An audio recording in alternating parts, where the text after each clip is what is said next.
ત્રણ પ્રકારની આત્માઓ આ સૃષ્ટિ પર હોય. પહેલી તો પાપાત્મા, દુર્યોધન. દુર્યોધનને પાપાત્મા કહેવાયો છે. કેમ? એ માત્ર પોતાનો વિચારે. જે પણ વ્યક્તિ પોતાનો વિચારે ને અને સ્વાર્થી હોય એને પાપાત્મા કહેવાય.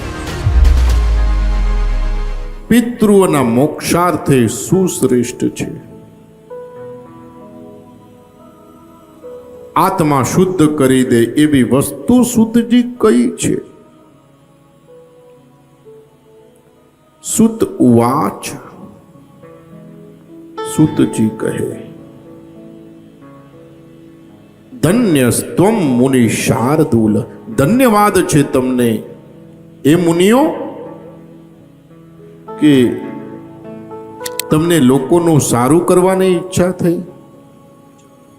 અને જ્યારે પણ તમને લોકો માટે કંઈ કરવાની ઈચ્છા થાય ને તો સમજજો કે તમારી અંદર પરમાત્મા બિરાજમાન છે. એ જ વ્યક્તિ બીજાનું સારું ઈચ્છી શકે કે જે વ્યક્તિની અંદર પરમ તત્વ બિરાજમાન હોય. આ પરમાત્માએ આપણને આ સૃષ્ટિ એ મફતમાં દઈ દીધી.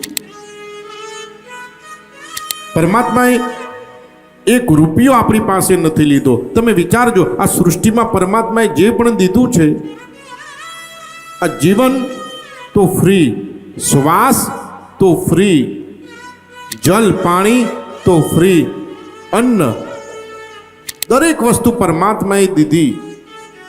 એનો કોઈ ચાર્જ નથી રાખે.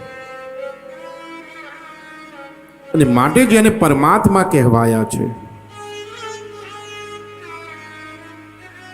અને માટે જ એ શ્રેષ્ઠ છે. ત્રણ પ્રકારની આત્માઓ આ સૃષ્ટિ પર હોય. પહેલી તો પાપાત્મા.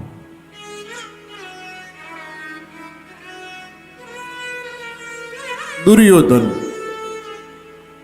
દુર્યોધનને પાપાત્મા કહેવાયો છે. કેમ? એ માત્ર પોતાનો વિચારે. જે પણ વ્યક્તિ પોતાનું વિચારે ને અને સ્વાર્થી હોય એને પાપાત્મા કહેવાય. બીજા નંબરનો પુણ્યાત્મા. પુણ્યાત્મા કોને કહેવાય? કે જે પોતાના પરિવારનું વિચારે એને પુણ્યાત્મા કહેવાય. અને પરમાત્મા જે સર્વનું વિચારે એને પરમાત્મા કહેવાય. ધન્યવાદ છે તમને ઋષિ મુનિઓ કે તમને લોકો માટે આવી ઈચ્છા થઈ.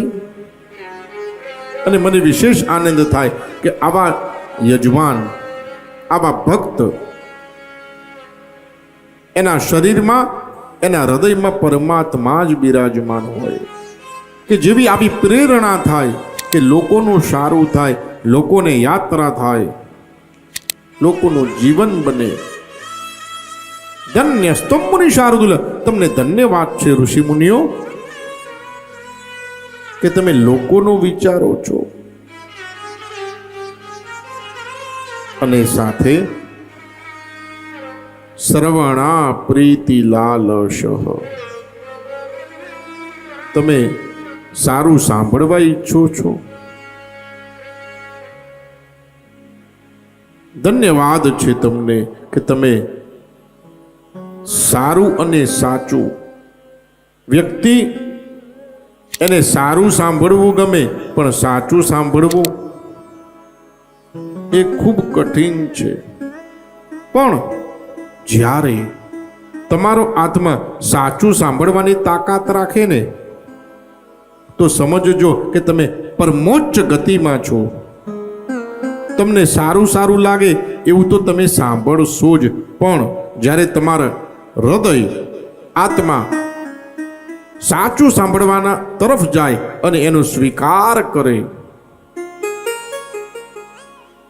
તો સમજજો કે તમારો આત્મા એ ધીરે ધીરે શ્રેષ્ઠ ગતિમાં આવે છે.